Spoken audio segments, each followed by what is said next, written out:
നമ്മളുടെ 8th year 88 dirhams offer series ഇനിയും continue ചെയ്തുകൊണ്ടിരിക്കുക കേട്ടോ. അറിയാലോ, ഓർമ്മയുണ്ടല്ലോ ഡേറ്റ് എന്നാണ്. October 7th ആണ് നമ്മൾ ആനിവേഴ്സറി സെലിബ്രേറ്റ് ചെയ്യുന്നത്.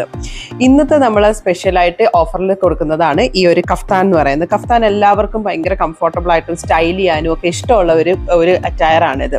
നല്ല എന്താ പറയുന്നത് ജോർജറ്റ് മെറ്റീരിയൽ ആണ്, വിത്ത് ലൈനിങ് ആണ്. ഇവൻ ഇൻസൈഡ് നമ്മൾ ചെറിയൊരു സ്ലീവ് അറ്റാച്ച് ചെയ്തിട്ടുണ്ട്. അതുമാതിരി അതേപോലെയുള്ള പ്രൊഫഷണൽ സ്റ്റിച്ചിങ് ആണ് നമ്മൾ ഇവിടുത്തെ ടൈലേഴ്സ് ചെയ്യുന്നത്. ഇതിനകത്ത് നമുക്ക് ഡിഫറെൻറ്റ് കളർ വേരിയേഷൻസ് ഇപ്പോൾ കാണിച്ചു തരാം. നല്ല സൺസെറ്റ് യെല്ലോ ഫ്ലോറൽ ഡിസൈൻ ഉണ്ട്. ബ്ലാക്കിനകത്ത് ചെറിയ ഫ്ലോറൽ ഡിസൈൻസ് വന്നിട്ടുണ്ട്. നല്ല ബ്രൈറ്റ് യെല്ലോയിൽ നല്ല ഫ്ലോറൽ ഡിസൈൻസ് വന്നിട്ടുണ്ട്. പേസ്റ്റൽ ടോൺസ് ആയിട്ട് 2 കളേഴ്സ് ഉണ്ട്. നല്ല പിങ്ക് കളറും ഉണ്ട്, നല്ലൊരു ഗ്രീൻ ടോണും ഉണ്ട്. ഇനി ഒരു ബ്ലാക്കും കൂടി ഉണ്ട്. ബ്ലാക്കിൽ നല്ല ഫ്ലോറൽ ഡിസൈൻസ് വന്നിട്ടുണ്ട്. പിന്നെ ഈ സെയിം ഞാൻ വെയർ ചെയ്തിരിക്കുന്ന ഇതേ ലാവൻഡർ ടോണും. ഇതിലേതാ നിങ്ങൾക്ക് ഇഷ്ടപ്പെട്ടതെന്നുള്ള എത്രയും പെട്ടെന്ന് എനിക്ക് മെസ്സേജ് അയയ്ക്കുക. മെഷർമെൻറ്റ്സ് അടക്കം മെസ്സേജ് ചെയ്യുക, അല്ലെങ്കിൽ സ്റ്റോർ വിസിറ്റ് ചെയ്യുക.